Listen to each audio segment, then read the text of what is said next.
بسم اللہ الرحمن الرحیم۔ السلام علیکم ورحمۃ اللہ وبرکاتہ۔ وعلیکم السلام ورحمۃ اللہ۔ خواتین و حضرات، الحمدللہ الحمدللہ حمدا کثیرا طیبا مبارکا فیہ کما یحب ویرضی، وصلی اللہ علی سیدنا وحبیبنا وحبیب رب العالمین محمد وعلی آلہ وصحبہ تسلیما کثیرا کثیرا۔ وربنا آمنا فاغفر لنا وارحمنا وانت خیر الراحمین۔ ربنا هب لنا من ازواجنا وذرياتنا قرة اعين واجعلنا للمتقين اماما۔ ربنا آتنا في الدنيا حسنة وفي الآخرة حسنة وقنا عذاب النار، آمین برحمتک یا ارحم الراحمین۔ اللہ کا شکر ہے اور ہم سب زبان سے بھی اور دل سے بھی اس کا شکر ادا کرتے ہیں کہ آج پھر اللہ ہمیں موقع دے رہا ہے کہ ہم مل کر قرآن مجید کی تلاوت کریں، تلاوت سنیں، اس کو سمجھیں، اس سے ہدایت بھی پائیں اور اس سے برکت بھی حاصل کریں، اور اپنی اس مجلس کو، اپنے اس اجتماع کو اپنی دعاؤں کی قبولیت کا وسیلہ بھی بنائیں اور اللہ کی رحمت کا وسیلہ۔ تو اللہ کا شکر ہے، اور جہاں ہم اللہ کا شکر ادا کرتے ہیں، اس کی حمد اور ثنا کہتے ہیں، وہاں ہم بڑی محبت سے اور ادب سے اور احترام سے حضور نبی کریم صلی اللہ علیہ وسلم کو یاد کرتے ہیں اور ان پر بے شمار مرتبہ درود اور سلام بھیجتے ہیں۔ پھر ہم سب بڑے دھیان سے اور بڑی عاجزی سے اپنے لیے، اپنے والدین کے لیے، اپنے گھر والوں کے لیے، اپنے بچوں کے لیے، اپنے بچوں کی ذریت کے لیے، اپنے بھائیوں بہنوں، اپنے تمام عزیز و اقارب اور ان کے اہل و عیال کے لیے، اپنے دوست احباب کے لیے،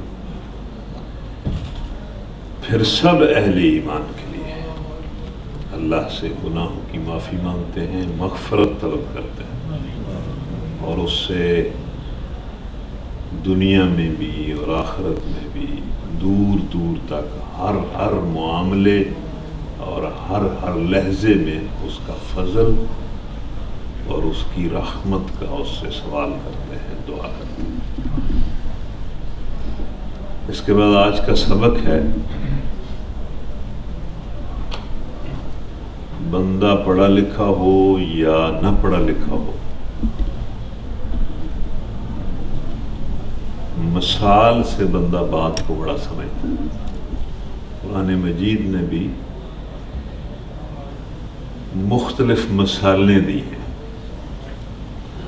تو آپ دھیان سے ایک مثال سے بات کو سمجھیں۔ یہ جو انسان کا جسم ہے، یہ بھی ایک بالکل معجزہ ہے۔ اللہ تعالیٰ کی ہر تخلیق معجزہ ہے، ہر تخلیق۔ اور اسی طرح انسان بھی، اور انسان کا ایک ایک عضو بھی معجزے سے کم نہیں ہے، مہیر العقول بھی ہے اور بڑا حیران کن بھی ہے، اور پھر قیمتی بھی ہے۔ ظاہر ہے ایک ایک چیز انسان کی بڑی قیمتی ہے۔ مثلاً یہ ہاتھ ہے، تو ہاتھ ہمارے پاس ہیں، ہم ہاتھ سے پکڑتے ہیں، لیکن یہ بھی بڑی ایک غیر معمولی چیز ہے۔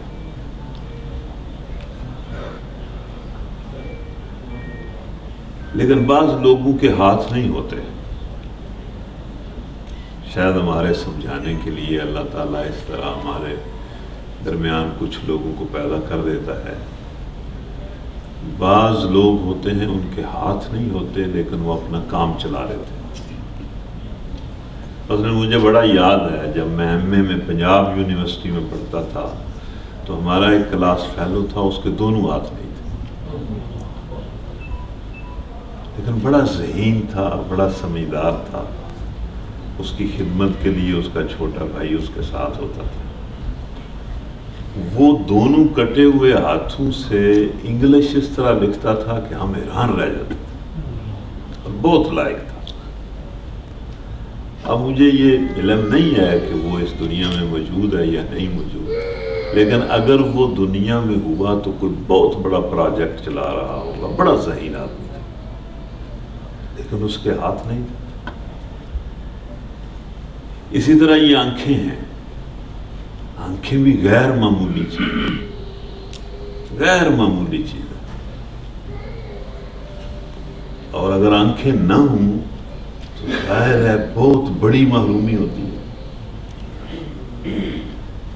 لیکن ہم دیکھتے ہیں کہ بعض لوگوں کی آنکھیں نہیں ہوتی اور وہ بھی اپنی زندگی گزار لیتے ہیں. مثلا جس کالج میں، یہ میرے اپنے مشاہدے کی باتیں ہیں، جس کالج میں میں پڑھتا رہا ہوں، first year, second year, third year, fourth year, وہاں ہمارے ایک پروفیسر تھے، ان کی آنکھیں نہیں تھیں. آنکھیں نہ ہونے کے باوجود انہوں نے ایم اے کیا انگلش میں، پبلک سروس کمیشن کا امتحان پاس کیا اور وہ بحیثیت لیکچرر کالج میں موجود تھے. پھر وہ اسسٹنٹ پروفیسر ہوئے، پھر وہ پروفیسر ہوئے. تو آنکھیں تو نہیں تھی، بہت بڑی نعمت سے وہ محروم تھے، لیکن زندگی گزار رہے تھے بڑی عزت کے ساتھ. ان کا گھر تھا، بیوی تھی، بچے تھے، پروفیسر تھے، بڑی عزت کے ساتھ وقت گزار رہے تھے. اسی طرح یہ زبان اور کان ہیں، یہ بھی کوئی معمولی چیز نہیں. خیر ہے، زبان جو ہے یہ تو اگر کسی بندے کے پاس نہ ہو تو ایک بہت بڑی چیز ہوتی ہے جو اس کے پاس نہیں ہوتی. اور سماعت نہ ہو، کان نہ ہو. لیکن آپ دیکھتے ہیں کہ بعض لوگوں کی زبان اور کان نہیں ہوتے پھر بھی وہ زندگی گزارتے ہیں. سرگودا میں ہمارا سکول ہے، مجھے بڑی یہ ایک لطیفے کے طور پر بات یاد ہے کہ وہاں میں دفتر میں بیٹھا ہوتا تھا. ایک صاحب آئے، انہوں نے اپنا بچہ داخل کرایا اور پھر وہ مہینے کے بعد آتے، فیس دیتے بچے کی، چلے جاتے. 6 مہینے پھر بھی مجھے نہیں پتا چلا. 6 مہینے کے بعد مجھے کسی اور نے بتایا کہ یہ بندہ بہرا بھی ہے اور گونگا بھی. اس نے پتہ ہی نہیں لگا. اور کچھ دنوں کے بعد پتہ چلا کہ وہ بلدیاتی الیکشن شروع ہوئے تو وہ جو بہرا اور گونگا تھا جس نے بچہ اپنا ہمارے اسکول میں داخل کرایا ہوا تھا، وہ کونسلر کا امیدوار بنا، کینڈیڈیٹ بنا. مطلب یہ کہ بہرا اور گونگا آدمی بھی اپنا وقت گزارتا ہے، لیکن انسانی جسم کے اندر ایک عضو ایسا ہے کہ اگر وہ نہ ہو تو گزارا نہیں ہوتا، اور وہ دماغ ہے. آنکھیں ٹھیک ٹھاک ہوں بظاہر، زبان ٹھیک ہو، کان ٹھیک ہوں، ہاتھ ٹھیک ہو، سارا جسم بالکل ٹھیک ہو، لیکن اگر دماغ نہ ہو تو پھر وقت نہیں گزرتا، پھر بڑا مشکل ہو جاتا ہے. پھر خود اس کے لیے بھی بڑا مشکل ہو جاتا ہے اور اس کے ساتھ جو متعلق ہوتے ہیں ان کے لیے بھی بڑا مشکل ہو جاتا ہے. دماغ نہ ہو تو وقت نہیں گزرتا. آپ یوں سمجھیں کہ یہ قرآن انسانیت کا دماغ ہے، اس کے بغیر انسان بالکل پاگل ہے.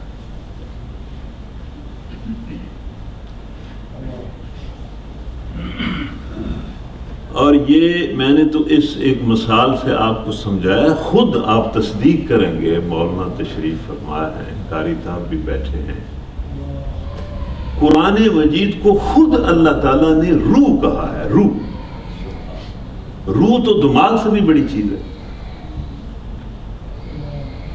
مثلا یہ پورا جسم ہو، ہاتھ ہوں، آنکھیں ہوں، زبان ہو، کان ہوں، یہ پورا جسم ہو، مطلب ہارٹ ہو، گردے ہوں، پھیپھڑے ہوں، یہ سب کچھ ہو، لیکن روح اگر نہ ہو، جان نہ ہو، تو پھر یہ کیا ہے؟ یہ کچھ بھی نہیں ہے، پھر یہ مٹی کا ڈھیر ہے۔ اٹھا کر لوگ جو ہیں جب روح نکل جاتی ہے تو اپنے ہی اٹھاتے ہیں اور جا کر مٹی کے اندر دفن کر دیتے ہیں۔ تو میں نے تو سمجھنے اور سمجھانے کے لیے دماغ کی مثال دی ہے کہ یہ قرآن انسانیت کا دماغ ہے، اس کے بغیر انسان بالکل پاگل ہوتا ہے اور ساری زندگی پاگلوں کی سی حرکتیں کرتا رہتا ہے۔ لیکن خود قرآن نے تو قرآن کو روح کہا ہے کہ یہ روح ہے، اس کے بغیر انسانیت کوئی چیز ہی نہیں ہے۔ تو اللہ کا شکر ہے کہ ہم اس طرح بیٹھتے ہیں اور قرآن سے روشنی پاتے ہیں۔ اس لیے میں تو روزانہ کہتا ہوں کہ یا اللہ تیرا شکر ہے، اللہ یہ میں نے اتنا سفر کیا ہے، یہ اب کہتے ہیں جی اتنے پیسے خرچ کیے ہیں، یہ سفر اور یہ پیسے قرآن کے ایک حرف کے برابر بھی نہیں، لفظ تو لفظ، حرف کے برابر بھی نہیں۔ یہ قرآن بڑی عجب چیز ہے۔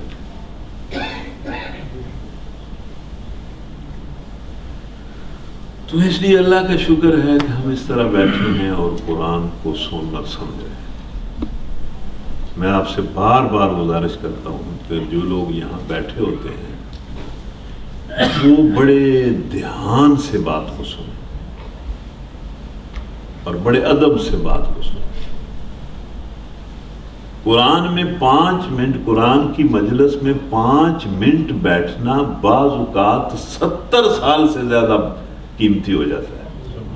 70 سال سے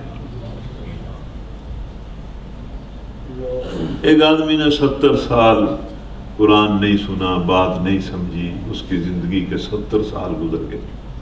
70 سال بعد وہ کسی اس طرح کی مجلس میں بیٹھ گیا، اس نے قرآن سنا، اس کو حقیقت پتہ چل گئی، اسے روشنی مل گئی، اسے ایمان مل گیا، اسے ہدایت مل گئی، تو کیا آپ یہ کہہ نہیں سکتے کہ اس کے وہ 5 منٹ 70 سال سے زیادہ قیمتی؟ بالکل قیمتی۔ تو اس لیے قرآن کو بڑی توجہ سے اور ادب سے سننا چاہیے۔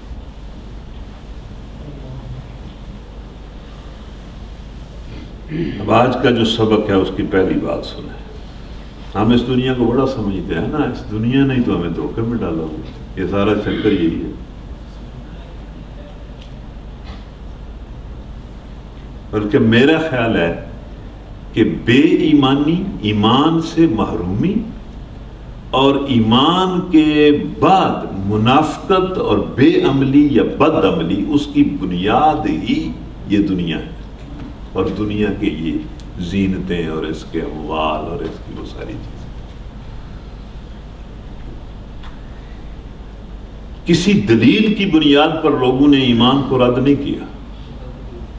اس قرآن کے مقابلے میں واللہ میں اس ماحول میں بیٹھ کے کہتا ہوں کسی کے پاس کوئی دلیل نہیں ہے، کوئی دلیل نہیں۔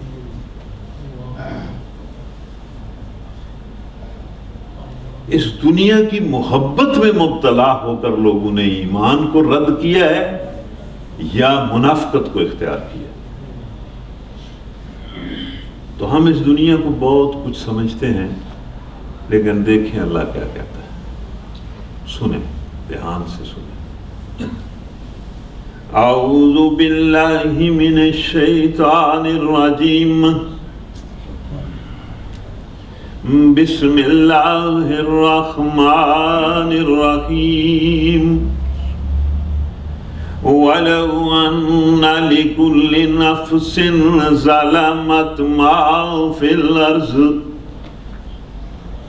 اب جو بندہ قرآن کی تلاوت سن کر قرآن کو سمجھتا ہے نا، اسے بڑا لطف آتا ہے، اور قرآن اس کے دل کو چیرتا بھی ہے، توڑتا بھی ہے۔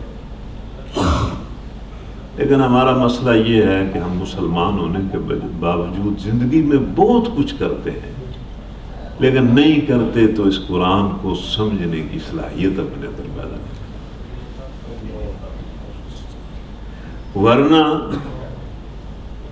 کوئی درس، کوئی تفسیر، کوئی تشریح قرآن کے متن کا مقابلہ نہیں کر سکتی۔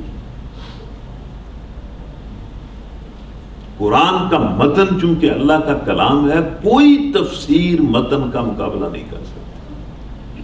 کوئی تفسیر قرآن کے مدعا کو اس طرح بیان نہیں کر سکتی جس طرح خود متن بیان کرتا ہے۔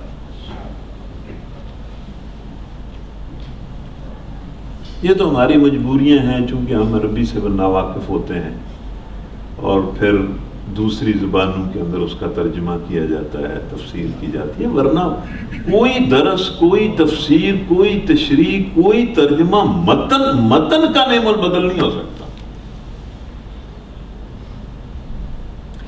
وَلَوْ أَنَّ لِكُلِّ نَفْسٍ ظَلَمَتْ مَا فِي الْأَرْضِ لَافْتَدَتْ بِهِ وَأَسَرُّوا النَّدَامَةَ لَمَّا رَأَوُا الْعَذَابَ وَقُضِيَ بَيْنَهُمْ بِالْقِسْطِ وَهُمْ لَا يُظْلَمُونَ۔ ایک آیت ہے قرآن کی، قرآن کہتا ہے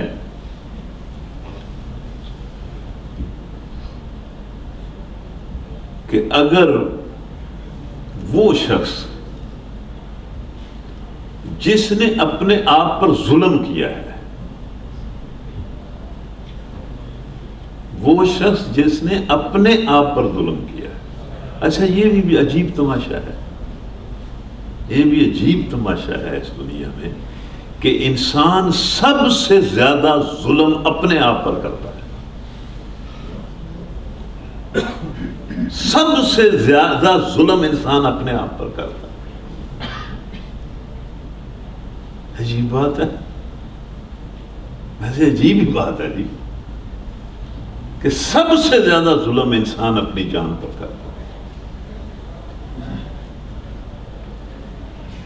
جس شخص نے اللہ کی نافرمانی کر کے اپنے آپ پر ظلم کیا ہوگا، جب وہ اللہ کے پاس پہنچے گا تو اگر اسے اس ساری زمین کی دولت دی جائے، ساری زمین کی دولت تو کسی کے پاس نہیں ہوتی، نہ آج تک ہوئی ہے۔ زمین کے اندر تو بے شمار دولت ہے، یہ دیکھیں کئی انسانوں میں وہ دولت تقسیم ہوئی ہے، پھر کئی حکومتوں میں ہوئی۔ کسی ایک انسان کے پاس تو ساری زمین کی دولت مطلب آج تک نہیں ہوئی۔ فرعون کے پاس تو ساری زمین کی دولت تھی، یا اوباما کے پاس ہے، کسی کے پاس بھی ساری زمین کی دولت نہیں ہوتی۔ لیکن اللہ فرما رہا ہے کہ وہ شخص جس نے اس دنیا میں میری نافرمانی کر کے اپنے آپ پر ظلم کیا ہوگا، اگر قیامت کے دن اس زمین کی ساری دولت اسے دے دی جائے تو وہ ہاتھ باندھ کر کہے گا کہ یا اللہ یہ دولت لے لے، مجھے اس عذاب سے بچا لے۔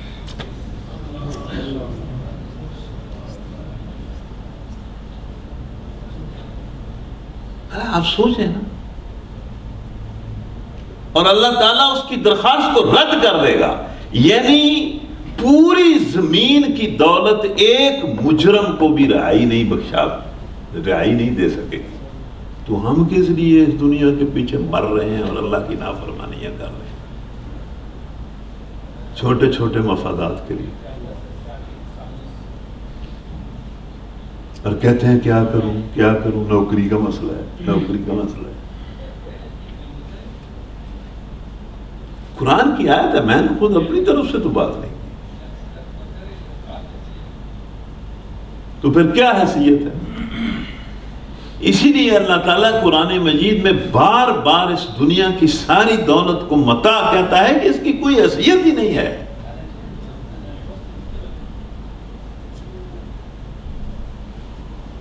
وہ ایک عرب کہتا ہے کہ مجھے یہ متاع کا جو لفظ ہے اس کی سمجھ نہیں آتی تھی کہ اس کا کیا مطلب ہے، کہ یہ دنیا کا سارا سرمایہ ایک متاع ہے، قرآن مجید میں بار بار آتا ہے۔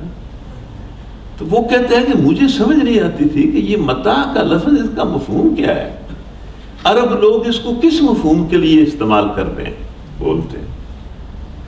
تو وہ کہتا ہے کہ یہ جاننے کے لیے کہ متاع کا کیا مطلب ہے، میں ایک عرب قافلے کے ساتھ شریک ہو گیا کہ میں یہ بدو لوگ ہیں، یہ عربی بولتے ہیں، یہ شاید لفظ کہیں متاع بولیں گے اپنی گفتگو میں ان کے ساتھ چلتا ہوں، مجھے پتہ چل جائے گا کہ یہ متاع کا لفظ اس کا عرب اس کو کس کے لیے بولتے ہیں۔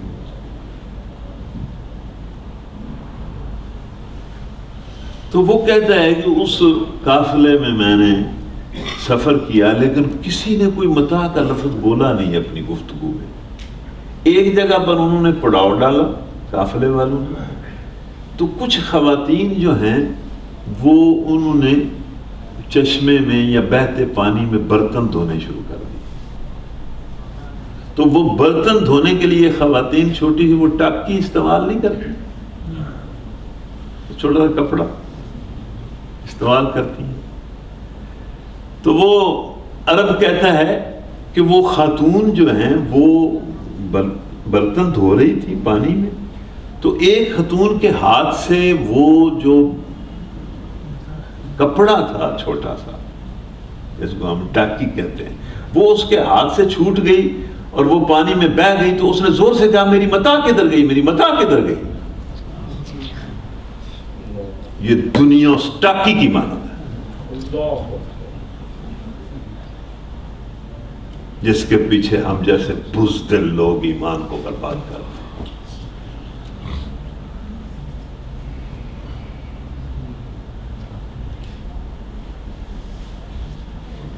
تو اللہ کہتا ہے کہ ایک شخص جس نے میری نافرمانی کی ہوگی، اس کو اگر زمین کی ساری دولت دے دی جائے تو وہ ہاتھ باندھ کر کہے گا کہ یا اللہ یہ ساری دولت فدیے کے طور پر لے لے اور مجھے اس عذاب سے بچا لے۔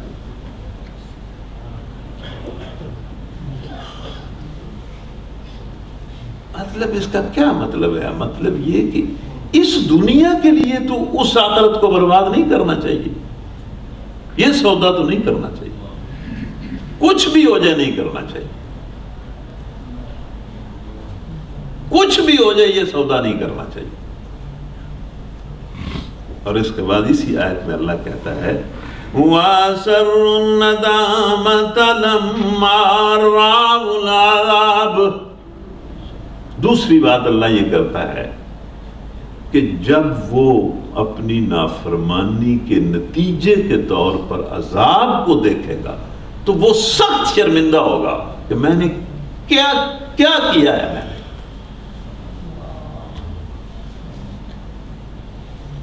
ہاتھ ملے گا، شرمندہ ہوگا، پچھتائے گا کہ یہ میں نے کیا کیا۔ لیکن بہرحال وہ تو پھر فیصلے کا وقت ہوگا، وہ کوئی تلافی کا وقت تو نہیں ہوگا۔ قرآن تو میں یہی کہتا ہے وہ تو فیصلے کا وقت ہوگا، تلافی کا وقت تو وہ نہیں ہوگا۔ تلافی کا وقت تو یہ ہے کوئی ہمت کر لے تو اس کے لیے ہے، وہ وقت تلافی کا وقت تو نہیں ہے۔ ہر مرنے والا، ہر وہ شخص جو نافرمان ہے، گناہگار ہے، نافرمانیاں کرتا ہے، اب کفر کی حالت میں ہے، شرک کی حالت میں ہے، منافقت کی حالت میں ہے، فسق کی حالت میں ہے، ہر نافرمان بندہ جب موت کے آثار دیکھے گا وہ تو یہی کہے گا کہ یا اللہ تھوڑی سی مہلت دے۔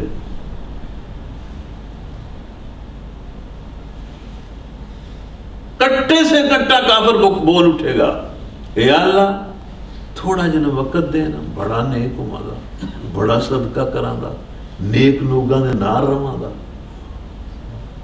ضدی تو ضدی مطلب فرعون بڑا ضدی سی نا، تو پھر آج ہاتھ چوک کے تو نے کیا آخیا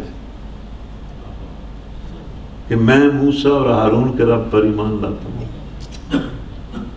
بڑا طاقتور تھا، بڑا جرأت مند تھا. اس لیے اللہ کہتا ہے وَقُضِيَ بَيْنَهُمْ بِالْقِسْطِ وَهُمْ لَا يُظْلَمُونَ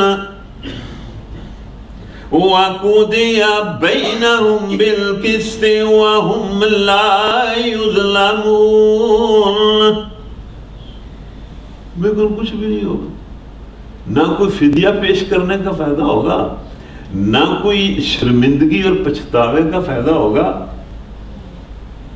اللہ لوگوں کے درمیان پورے انصاف کے ساتھ فیصلہ کر دے گا.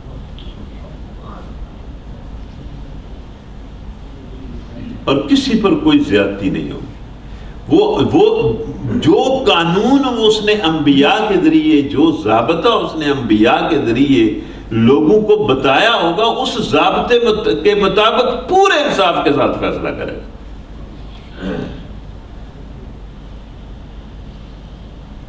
اسی لیے تو جو وہ سورہ یاسین میں آتا ہے نا کہ جب لوگ قیامت کے دن اٹھیں گے تو گھبرا جائیں گے کہ نہیں جی منہ کو آ جائیں گے. تو اللہ نے کہا کہ کیوں بھائی آج رنگ اڑ گئے جی کہ بڑے ہیں آج جیتے اتھے آئے ہو جیتے ظلم کو نہیں ہونا، آج جیتے اتھے آئے ہو جیتے ظلم نہیں ہونا، گھبرا کیوں گے ہو. لیکن نہ ساتھ ہی اللہ فرمائے گا کہ بہرحال جو کچھ کر کے آئے ہو اس کا خمیازہ تو بھگتنا پڑے گا.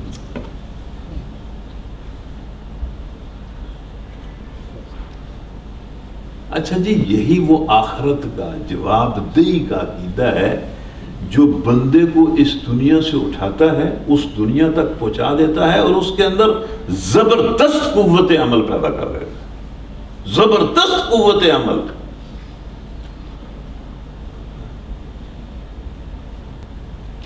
جو بڑی بڑی چٹانیں جن لوگوں نے اللہ کے راستے میں بڑی بڑی چٹانوں کو توڑا اور عبور کیا، ان کے پاس یہی ایمان تھا.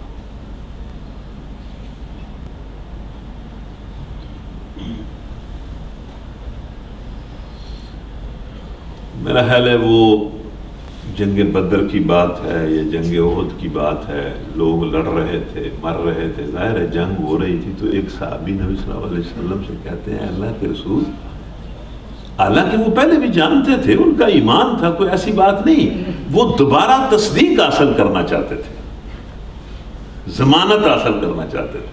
کہتے ہیں اللہ کے رسول یہ لوگ مر رہے ہیں، اگر میں اس جنگ میں کود جاؤں اور قتل ہو جاؤں تو مجھے کیا ملے گا؟ تو نبی صلی اللہ علیہ وسلم نے فرمایا جنت. وہ جو ہمیں یاد ہی نہیں ہے، ہم تو اس دنیا کو جنت بنانے کے چکر میں ہیں نا.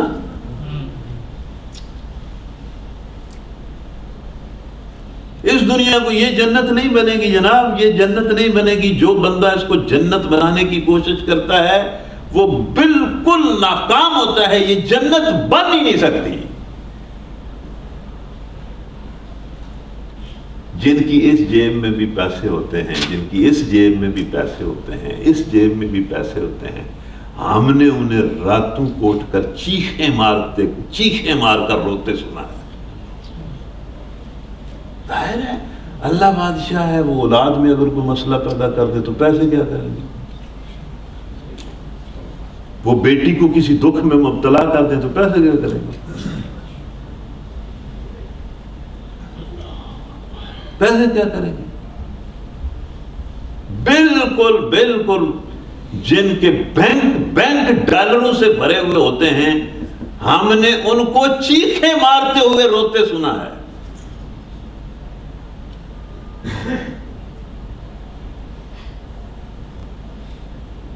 تو ہم تو اس دنیا کو جنت بنانے کے چکر میں، یہ جنت نہیں بنتی. جنت وہ ایک ہی ہے.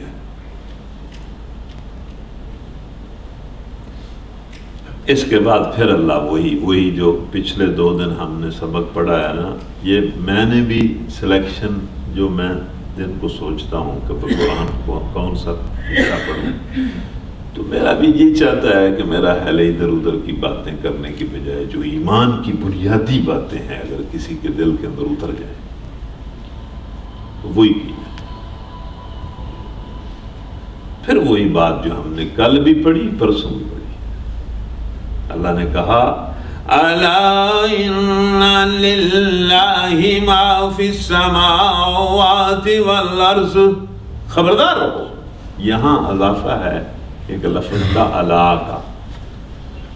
الا بالکل آپ اس طرح سمجھیں کہ جس طرح کسی بندے کا کندھا پکڑ کر نہیں کہا جاتا سن رہے دھیان کر ادھر کر دھیان گل دھیان نہ سن. یہ بالکل اس طرح کا لفظ ہے الا. او بھائی ذہن میں یہ بات ڈال لے. الا خبردار ہو جا. آسمانوں اور زمین کی ہر چیز کا مالک اللہ. کسی غلط فہمی کا شکار نہ ہونا. یہ علامہ اقبال بھی کہتے ہیں نا. علامہ اقبال بڑا سمجھدار آدمی تھا. بڑی اونچی اڑان اڑتا تھا. اس کی فکر بڑی گہری اور بڑی بلند تھی. یہ اسی نے کہا ہے نا کہ یہ مال و دولت دنیا یہ رشتہ و پیوند. یہ مال و دولت دنیا یہ رشتہ و پیوند. یہی ہے نا. یہ پیسہ ہے, یہ بیٹا ہے, یہ بیٹی ہے, یہ بیوی ہے. یہی ہے نا, یہی چکر ہے.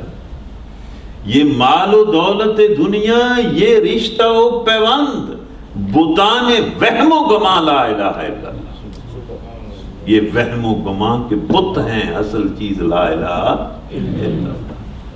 کہ کوئی بندہ اللہ کو پہچانے اور اس کے حق کو پہچانے.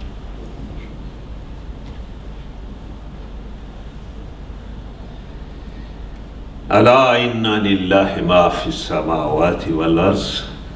خبردار رہو کہ جو کچھ آسمانوں اور زمین میں ہے اس کا مالک اللہ ہے. اسی آیت کے اندر ابھی ایک ہی آیت ہے, اسی آیت کے اندر پھر اللہ نے کہا آگے الا ان وعد اللہ حق.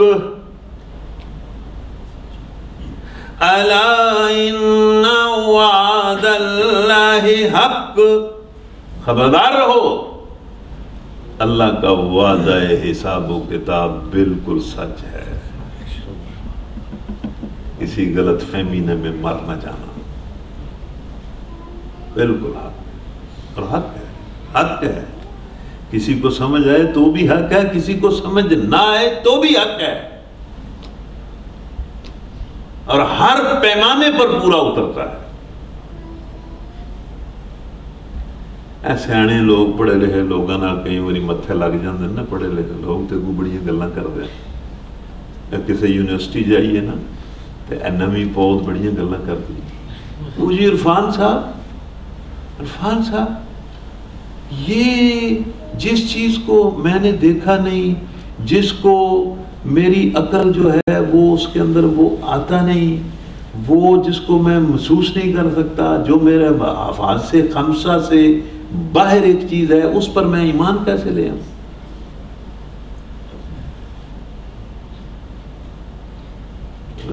اللہ ظاہر ہے غیب میں ہے, اور وہ کہتا ہے کہ ظاہر ہے بالغیب ایمان لاؤ. آخرت بھی غیب میں ہے, اور آخرت پر بھی وہ ایمان لانے کی دعوت دیتا ہے, اور وہ بھی غیب میں ہے. ظاہر ہے حواس خمسہ سے بالا تر چیز ہے. تو ان بچوں کو سمجھانے کے لیے, آپ تو بچے نہیں ہیں, آپ تو سمجھدار ہیں, ان بچوں کو سمجھانے کے لیے ہم کہتے ہیں کہ بھائی اللہ غیب میں ہے, آخرت غیب میں ہے, اس نے غیب پر ایمان لانے کی دعوت دی ہے, لیکن کچھ چیزوں کو ظاہر کر کے دی ہے. اس کائنات کو اس نے سب کے سامنے ظاہر نہیں کیا. یہ انسان ظاہر نہیں ہے. اس ظاہر کو دیکھو اور اس غیب کو مان جاؤ.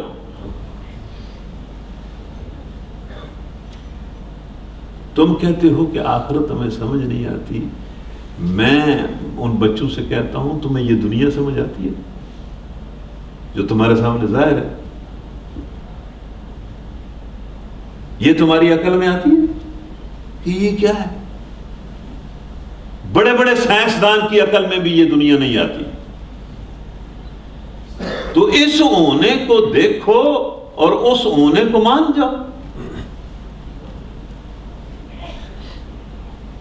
کتنی سادہ بات ہے کہ یہ جو کچھ تمہارے سامنے ہے اس کو دیکھو اور جو غیب میں ہے اس کو مان جاؤ جس کی اطلاع دی جا رہی ہے. کہتے ہیں ہماری سمجھ میں نہیں آتی وہ جنت کیسے ہوگی دوزخ کیسے ہوگی. جس دنیا میں تم رہتے ہو یہ سمجھ آتی ہے؟ یہ بھی تو سمجھ نہیں آتی. اس کی ایک چیز بھی سمجھ نہیں آتی. سب کچھ ہماری آنکھوں کے سامنے ہونے کے باوجود سب کچھ عقل سے ماورا ہے. ساری سائنس کے باوجود.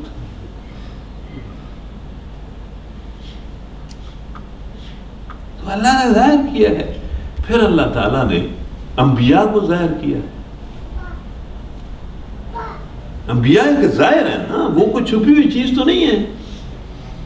انبیاء تو لوگوں کے اندر سے, انسانوں کے اندر سے اٹھتے ہیں. میں واللہ 15 صدیاں بعد کہتا ہوں کہ محمد صلی اللہ علیہ وسلم کے ظاہر کے بعد آپ کس ظاہر کو مانگ رہے ہیں؟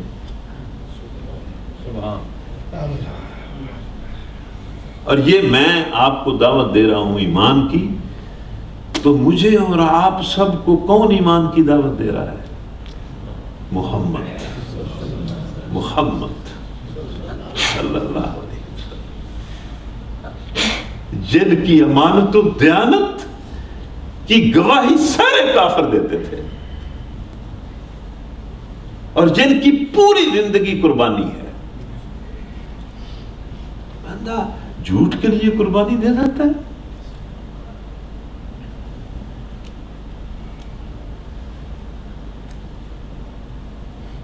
جھوٹ کے موقف کے ساتھ طائف میں نہیں اترا جا سکتا. جھوٹ کے موقف کے ساتھ ہجرتیں نہیں ہو سکتی. جھوٹ کے موقف کے ساتھ بدر اور احد میں نہیں اترا جا سکتا. ہمیں ایمان کی دعوت کون دے رہا ہے؟ محمد صلی اللہ علیہ وسلم. تو نبی تو ظاہر ہے, انہوں نے بالکل سامنے آ کر غیب پر ایمان کی دعوت دی ہے. اور پھر ایک اور ظاہر بتاؤں, آپ کہتے ہیں کہ اللہ غیب میں غیب کی دعوت کیوں دیتا ہے؟ یہ کیا ہے؟ یہ غیب ہے؟ دماغ خراب ہے لوگوں کا؟ یہ غیب ہے؟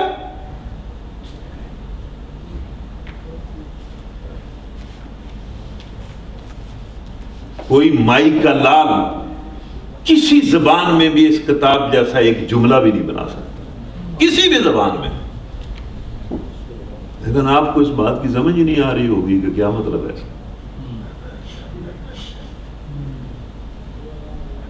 یہ کوئی غیب ہے؟ اس کو اس نے ظاہر نہیں کیا.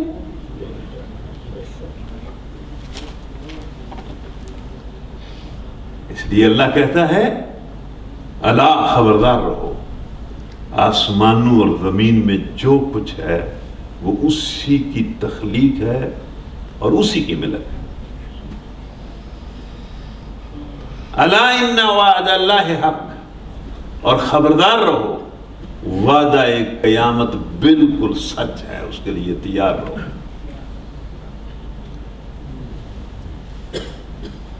لیکن ساتھ ہی اللہ کہتا ہے وَلَكِنَّ أَكْثَرَهُمْ لَا يَعْلَمُونَ, لیکن اکثر لوگ بات سمجھتے نہیں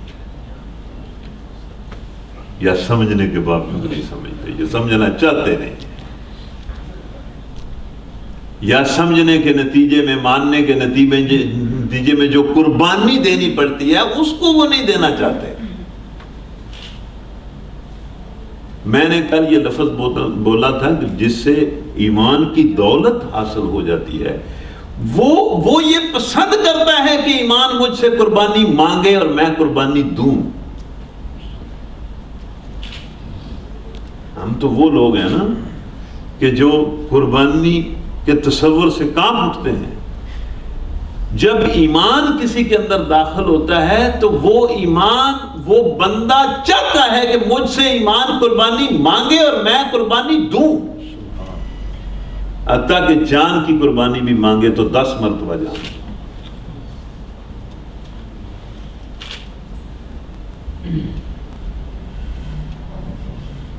اس کے بعد اگلی آیت ہے، سارے کام اللہ ہی کرتا ہے، یہ یاد رکھیں۔ یہ جو کچھ ہم کر رہے ہیں نا، یہ اس کے پیچھے بھی اللہ کا اذن ہوتا ہے۔ یہ آپ کا ناروے آ جانا جو ہے، یہ آپ کی بہادری نہیں ہے، اس کے پیچھے بھی اللہ کا اذن ہے، اس کی مشیت ہے۔ رضا ہو نہ ہو، مشیت اسی کی ہے۔ دنیا میں جو لوگ برے سے برا کام کرتے ہیں وہ بھی اللہ کی دی ہوئی ڈھیل سے کرتے ہیں، اللہ سے بڑھ کر نہیں کرتے۔ سارے اعمال اسی کے اذن سے ہوتے ہیں۔ وَإِلَى اللَّهِ تُرْجَعُ الْأُمُورُ، امور کی ساری فائلیں اسی کے پاس جاتی ہیں اور وہیں سے سائن ہوتے ہیں، وہیں سے آرڈر ہوتا ہے۔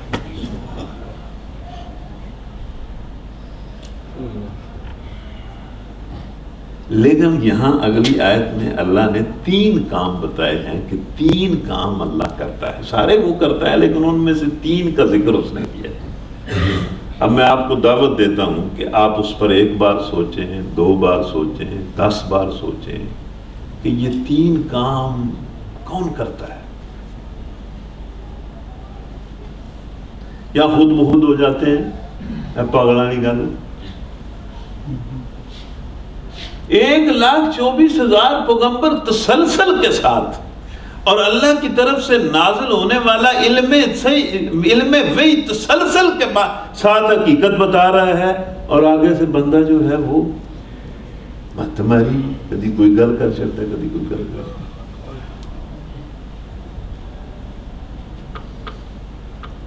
یہ دیکھیں اس آیت میں، چھوٹی سی آیت میں 3 باتیں اللہ نے کہی ہیں کہ اللہ یہ کام کرتا ہے۔ اب سوچیں ان پر۔ هُوَ يُحْيِي وَيُمِيتُ وَإِلَيْهِ تُرْجَعُونَ،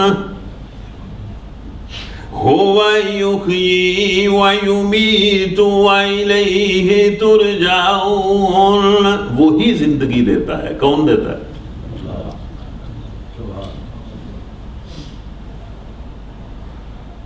بھائی کوئی کافر آ کر کہے یہ زندگی کون دیتا ہے؟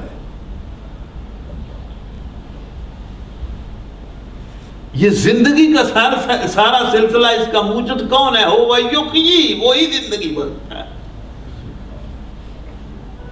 زندگی کو معمولی چیز تو نہیں ہے، زندگی غیر معمولی چیز ہے۔ وہ ہم اس کی کوئی قدر نہیں کر رہے، وہ جو زندگی ہے اس کو برباد کر دیا ہے، ضائع کر دیا ہے۔ لیکن زندگی بہرحال کوئی معمولی چیز تو نہیں ہے۔ یہ جو معمولی چیز نہیں ہے، یہ کون دیتا ہے؟ هو یحیی و یمیت، اور وہی مارتا ہے۔ اب کسی کا جی نہیں مرنے کو تو کسی کا جی نہیں چاہتا، لیکن کون مار دیتا ہے؟ یہ مرنا بھی غیر معمولی ہے، زندگی بھی غیر معمولی چیز ہے۔ ادھر دھیان کریں، ابھی تو مطلب تھوڑے منٹ رہتے ہیں، تسی ہونی سجے کھبے ویکھنا شروع کر دیں۔ ادھر دھیان کریں، توجہ سے سنیں، ادب سے سنیں، پھر اندر کوئی جرت پیدا کریں، وہ جرت پیدا کریں، بڑا کمال ہے آجے ان کو کرو۔ پر خیر جس وقت چٹے نکل ہوتے ہیں نا، پھر فیصلے کرنے بڑے مشکل ہو جاتے ہیں، بہت مشکل۔ ہوا یحیی، وہی زندگی بخشتا ہے، بالکل وہی زندگی بخشتا ہے۔ وَيُمِيتُ، اور وہی مارتا ہے۔ یہ دونوں چیزیں بڑی غیر معمولی ہیں، زندگی بھی اور موت بھی۔ لیکن اگلی چیز ان دونوں سے بڑی ہے۔ اگلی چیز جو ہے نا، جو اگلی بات اللہ کرتا ہے وہ اس زندگی سے بھی بڑی ہے، موت سے بھی بڑی ہے. آپ حیران ہوں گے کہ وہ کون سی چیز ہے جو اس زندگی سے بھی بڑی ہے اور موت سے بھی بڑی ہے. وَإِلَيْهِ تُرْجَعُونَ، اس کے سامنے پیش ہونا زندگی سے بھی بڑی چیز ہے، مرنے سے بھی بڑی چیز. اس لیے جن لوگوں کو علم ہے نا اس کے سامنے پیش ہونا کیا ہے، انہوں نے کہا ہے کہ یا اللہ کاش تو ہمیں زندہ نہ کرتا، کاش تو ہمیں نہ مارتا، ہمیں تیرے سامنے پیش نہ ہونا پڑتا. ابو بکر صدیق کیا کہا کرتے تھے؟ یہ افسانے نہیں ہیں. کوئی پڑھا لکھا یہ نہ کہے کہ یہ افسانے ہیں. وہ کیا کہا کرتے تھے؟ یہ مشہور ہے نا ان کی بات کہ وہ اس طرح تنکا اٹھاتے اور کہتے ابو بکر کاش تو تنکا ہوتا، تجھے کوئی بھیڑ بکری کھا جاتی، نہ تو اس طرح زندہ ہوتا، نہ تو اس طرح مرتا، اور نہ تجھے اللہ کے سامنے پیش ہوتا.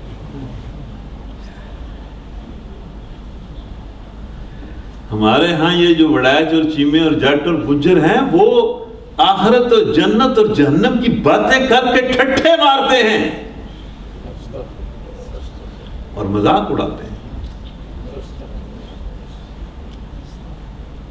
اور ابو بکر جیسا آدمی کہتا ہے کاش تو تنکا ہوتا، تجھے کوئی بھیڑ بکری کھا جاتی اور تجھے اللہ کے سامنے پیش ہو کر حساب نہ دینا پڑتا.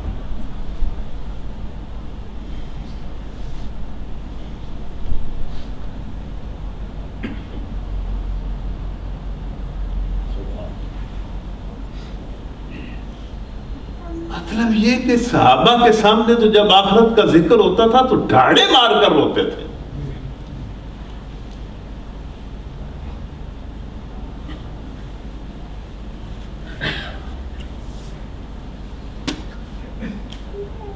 اس کے بعد پھر اگلی بات ہے، یہ جو ہم پروگرام کر رہے ہیں اس کی بات ہے. آپ کوشش کریں دوسروں کو بھی دعوت دیا کریں. میں کہتا ہوں کتنے، یہ آج ایک دوست بتا رہا تھا کہ 22,000 پاکستانی اوسلو میں ہیں، تو 22,000 کی تو پوری یونین کونسل بنتی ہے. تو آپ مہربانی کریں اس پروگرام سے اٹھیں، دعا کریں، اٹھیں، اللہ آپ کی دعائیں قبول کریں. وہ گھر جا کے ایک کاغذ پر فہرست بنائیں کہ کون کون پاکستانی میرا واقف ہے یا کون نا واقف ہے اور اس تک میں اپروچ کر سکتا ہوں اور اسے دعوت دے سکتا ہوں، تو دعوت دیں. بعض لوگوں کو یہ بڑا ہوتا ہے آج حاضری کتنی تھی، آج کتنی تھی. کسی ایک بندے کو نہیں کہتے اور حاضری روز آ کے گنتے ہیں. اور جب کوئی چار زیادہ ہو جاتے ہیں کہتے ہیں آج ٹھیک تھا. وہ بھائی ٹھیک سی یا غلط سی تم کیا کیتا ہے؟ وہ جس طرح بادشاہ کی بیٹی کی کہتے ہیں نا شادی تھی تو اس نے کہا کہ بھئی ایک ایک جگ جو ہے نا وہ دودھ کا لے کے آنا. تو وہ ہر کسی نے سوچا کہ بھئی میں پانی نہ لے جاتا تھا ٹانکی، تو اس سب نے یہی سوچا کہ میں پانی کا ہی لے جاتا ہوں. تو وہ جو اس نے بیچارے نے وہ حوض یا ٹب کوئی جگہ دودھ کے اکٹھا کرنے کی بنائی ہوئی تھی، اس نے دیکھا سارا بڑا صاف شفاف پانی سے بھرا ہوا. تو یہ پروگرام آپ نے رکھا ہے، یہ بہت اچھا کیا ہے، بہت اچھا کیا ہے. آپ نے اس کے لیے جو کچھ بھی کیا ہے نا وہ اس قرآن کے مقابلے میں کچھ بھی نہیں ہے. اس قرآن کے مقابلے میں کچھ نہیں. کہیں ہم جاتے ہیں نا تو کہتے ہیں، لوگ کہتے ہیں عرفان صاحب تھوڑی بڑی مہربانی، تھوڑا بڑا شکریہ، تسی بڑی دوروں آئے ہو، بال بچے نو چھڑ کے آئے ہو. تو وہ اگو میں نہ تھوڑا بڑا شکریہ، تھوڑی بڑی مہربانی، تسی بڑی تعداد وچ آئے ہو تے لالے موسیٰ دے وچ جڑا نا سٹیڈیم تہاں پا دیتا ہے. اصل بات یہ نہیں ہے. اصل بات یہ ہے کہ مجھ پر اور آپ پر اللہ کا احسان. نہ میرا آپ پر احسان ہے، نہ آپ کا مجھ پر احسان ہے. مجھ پر اور آپ پر اللہ کا احسان ہے کہ ہم اس طرح بیٹھ کر قرآن پڑھ رہے ہیں. اور اس قرآن کے لیے تو کوئی بندہ جو کچھ بھی کر لے وہ کچھ بھی نہیں ہے.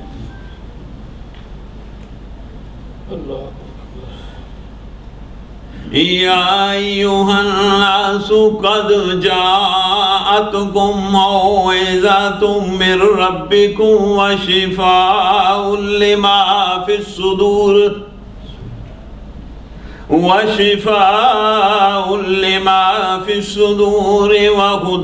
ورحمۃ للمؤمنین۔ اے انسانوں، سب انسانوں کو اللہ نے کہا ہے، اس لیے کہ یہ قرآن صرف مسلمانوں کے لیے نہیں ہے، یہ سب انسانوں کے لیے ہے۔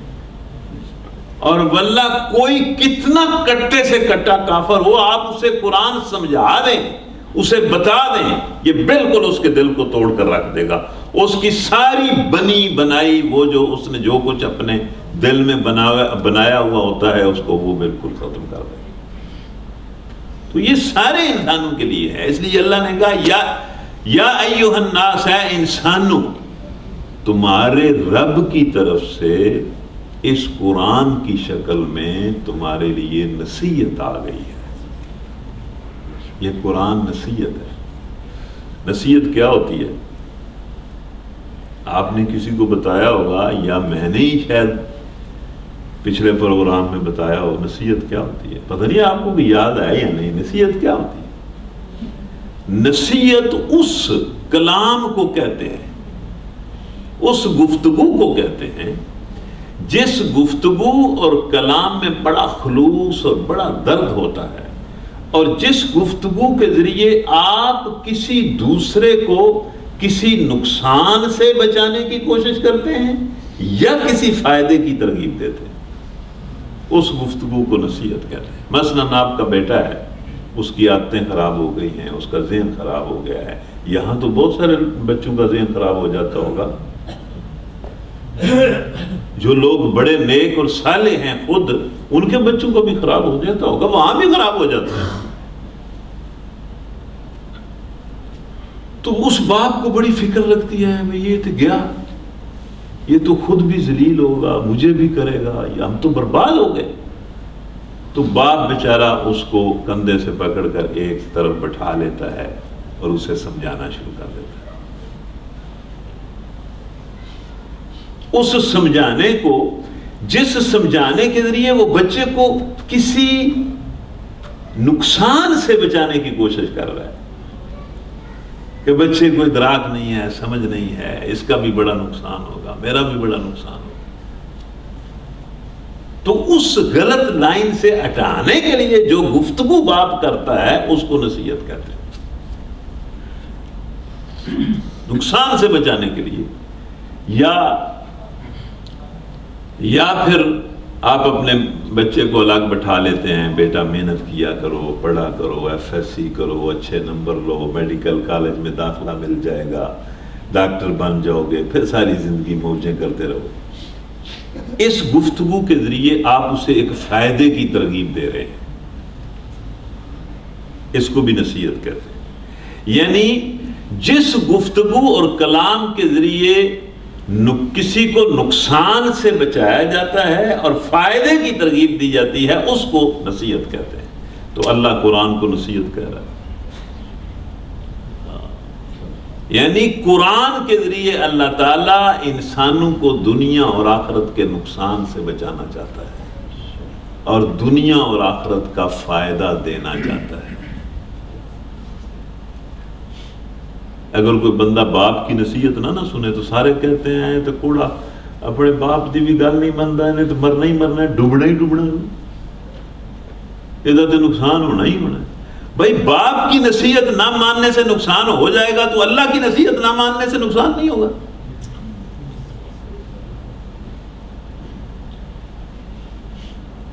اور باپ کی نصیحت ماننے سے فائدہ ہو جائے گا تو اللہ کی نصیحت ماننے سے کوئی فائدہ نہیں ہوگا۔ وَشِفَاءٌ لِمَا فِي الصُّدُورِ، اور یہ قرآن سینوں کی بیماریوں کا علاج نہیں ہے۔ علاج کا لفظ یہاں نہیں ہے، جو لوگ اس کا ترجمہ علاج کرتے ہیں وہ غلط کرتے ہیں۔ اللہ نے شفا کا لفظ استعمال کیا ہے کہ جو سینوں کی بیماریوں کے لیے قطعی شفا ہے، جو بندہ اس قرآن کے ذریعے اپنے اندر کو ٹھیک کرنا چاہے گا اس کا اندر لازمن ٹھیک ہو جائے گا. اور بیماریاں تو اندر ہی ہوتی ہیں نا. یہ جھوٹ، یہ فراڈ، یہ خیانت، یہ بے حیائی، یہ مطلب اور جو اخلاقی ساری خرابیاں ہیں ان کا مرکز تو انسان کا دل ہوتا ہے. اور قرآن کا یہ کام ہے کہ یہ دل پر اثر کر کے دل کو ٹھیک کرتا ہے اور پورے انسان کو ٹھیک کر دیتا ہے. ہم تو پاکستان میں کہتے ہیں، پاکستان میں بھی پوری دنیا کی یہی ہے بات ہے کہ پاکستانی قوم کا کوئی علاج سوائے اس کے نہیں ہے کہ اس قوم کو قرآن سنایا اور سمجھایا جائے. کوئی اور علاج نہیں. اور صرف اگر کوئی ایسا بندوبست ہو، کوئی ایسی نیشنل لیڈرشپ ہو، ایسی قیادت پاکستان کی قوم کو ملے جو قیادت پوری قوم کو قرآن سنانے میں کامیاب ہو جائے، واللہ دنوں کے اندر تبدیلی اور انقلاب آ جائے گا. اور یہ میڈیا اور یہ باقی ساری چیزیں، قرآن ہر چیز کے اثرات کو ختم کر دے گا. لیکن کوئی ایسا طریقہ ہو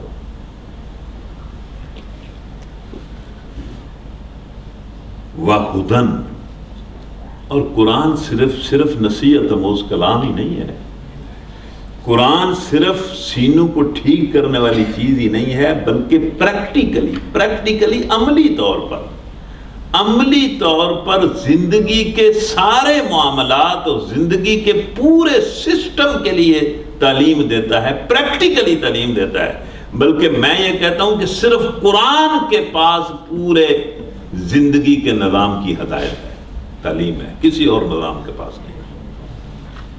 یہ تو ہم نے قرآن چھوڑ کر یہ ساری چیزوں سے ہم مروب ہوتے پھر رہے ہیں.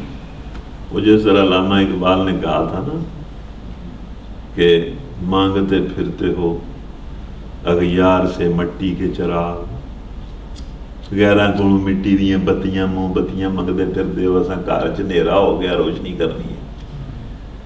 مانگتے پھرتے ہو اغیار سے مٹی کے چراغ، اپنے خورشید پہ پھیلا دیے سائے تو، کہ جو خورشید پوری دنیا کو منور کر سکتا تھا اس کو تم نے چھوڑ دیا. اور آج بھی یہ پوری دنیا کو منور کر سکتا ہے.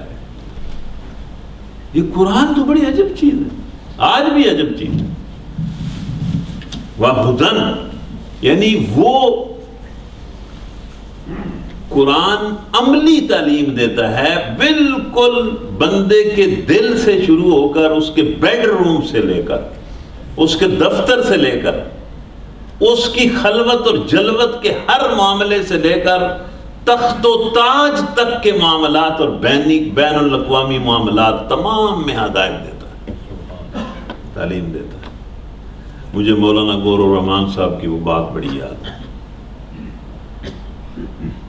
انہوں نے سرگودا میں درس دیتے ہوئے کہا تھا، قرآن، لوگ کہتے ہیں زمانہ جدید آ گیا ہے، زمانہ جدید آ گیا ہے. انہوں نے یہ جملہ بولا تھا کہ قرآن کسی بھی جدید سے زیادہ جدید ہے، اور قرآن سارے زمانوں کی امامت کی صلاحیت رکھتا ہے.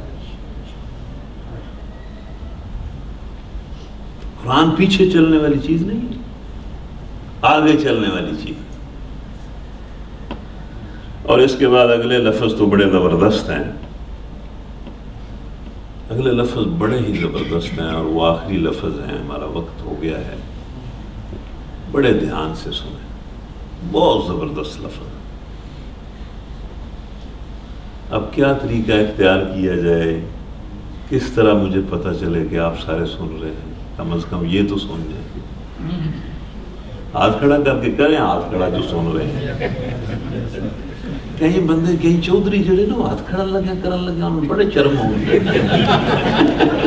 ویکھو جی ہن اسی عرفان صاحب دے کہن تے ہاتھ کھڑا کر چڑی، لے اسی تے میاں صاحب ہوندے ہاں، حد ہو گئی ہے. اسی انہوں نے کہن تے ہاتھ کھڑا کر چڑی. جس طرح وہ ہمارے ایک مزدور نا وہ بیمار ہو گیا بیچارہ،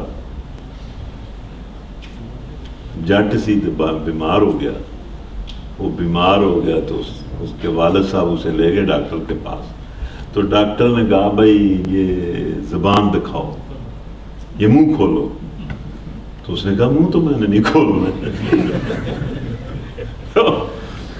اور اس کا والد بھی نال سی، والد نے آخیا بھائی رشید منہ کھول، تو وہ رشید اگو آندا ہے وہ بیچارے اس کی زبان میں لکنت تھی تھوڑی، وہ رشید کہتا ہے اچھا اچھا چاچا لوگ کیا کہتے سیدھا گلام کٹیا منہ اڈ گیا، اسے جا کے منہ اڈ گیا، میں نہیں منہ اڈنا۔ تو بعض بندہ کئی ملک کہتا ہے کہ یہ میں دیکھیں اب عرفان صاحب کہہ رہے ہیں تو ہم ہاتھ کھڑا کریں، اتنے ہمارے پاس پیسے ہیں، اتنے ہم بڑے چودھری ہیں، تو ہم کیا کہنے سے نہیں، میں اس لیے نہیں، میں تو صرف یہ کہ بھئی آپ سنیں قرآن کیا کہتا ہے۔ آخری لفظ بڑے زبردست، قرآن کہتا ہے کہ کوئی انسان اگر قرآن کی نصیحت کو قبول کر لے، اس قرآن کے ذریعے اپنے دل کو ٹھیک کر لے، یہ جو راستہ عمل بتاتا ہے اس راستہ عمل کو اختیار کر لے تو اس کے لیے قرآن کیا ہے؟ اللہ فرماتا ہے وَرَحْمَةٌ لِّلْمُؤْمِنِينَ، قرآن ایسے ماننے والوں کے لیے اللہ کی رحمت بن جاتا ہے، اور رحمت سے بڑی کوئی چیز نہیں، رحمت سے بڑی کوئی چیز ہی نہیں ہے، بلکہ رحمت وہ لفظ ہے کہ جس لفظ کے نعم البدل کوئی لفظ ہی آپ نہیں بول سکتے، قرآن اس کے لیے اللہ کی رحمت ہے، دنیا میں بھی اور آخرت میں۔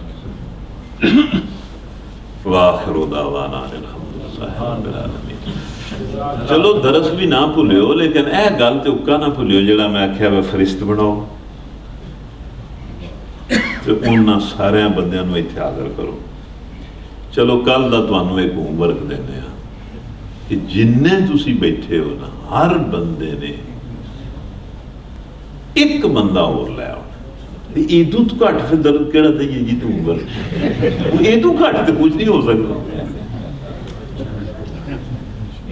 کہ ایک بندہ اور ڈھونڈنا ہے 22,000 بندیاں دے وچوں۔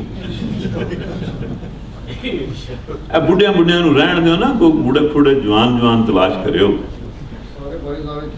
تے بہرحال نہیں، بزرگ بھی بندہ ہی ہے، تو بزرگ نو کہے نو لے وہ تو اتنا بھی ٹھیک ہے، لیکن بزرگاں دی بس ہو گئی ہوتی ہے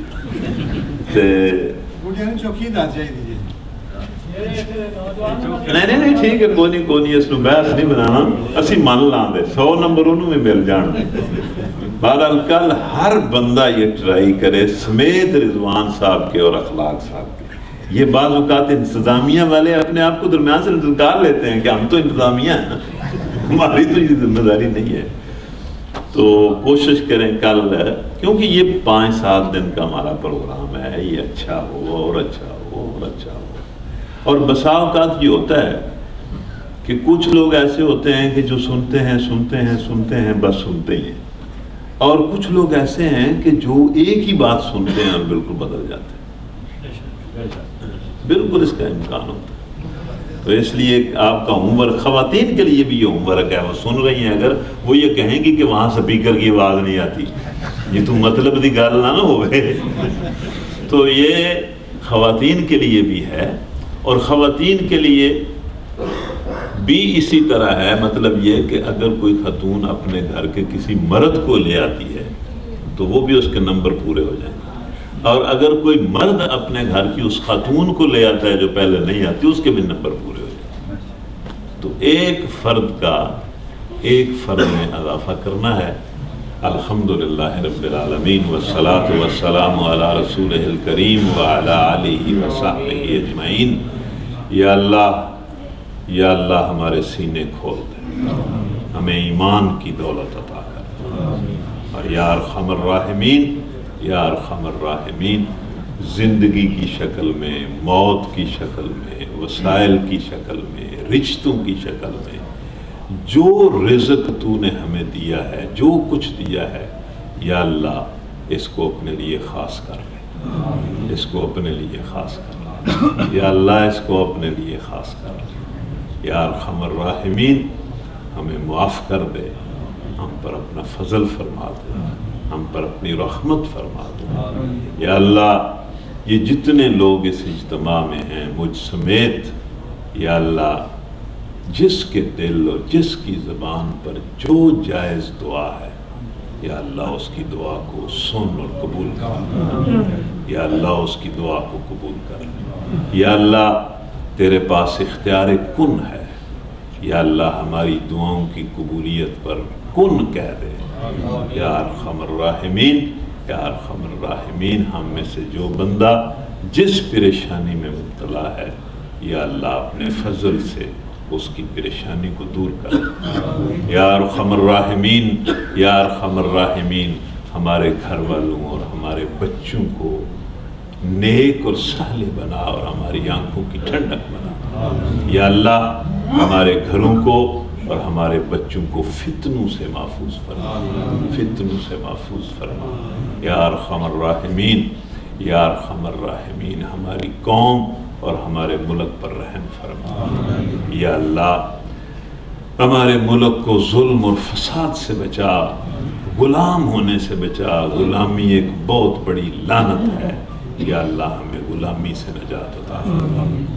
آزادی نصیب فرما، غیرت نصیب فرما، یا ارحم الراحمین اپنے بندوں کو اپنے بندوں کے ظلم سے بچا، یا اللہ اپنے بندوں کو اپنے بندوں کے ظلم سے بچا، یا اللہ اپنے بندوں کو اپنے بندوں کے ظلم سے بچا، یا اللہ ہماری ماؤں بہنوں بیٹیوں پر شفقت اور مہربانی فرما، ان کو اپنے اپنے گھروں میں شاد اور آباد فرما، یا ارحم الراحمین کسی والدین کو اس کی بیٹی کے دکھ میں مبتلا نہ کر، یا ارحم الراحمین ہماری بچیوں کو اپنے اپنے گھروں میں اطمینان اور سکون اور خوشی نصیب فرما، یا اللہ ہم پر رحم فرما، آمین۔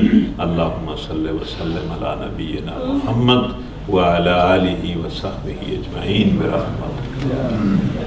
اے ہوم ورک یاد رکھیو پاویں سب کچھ بھول جائے۔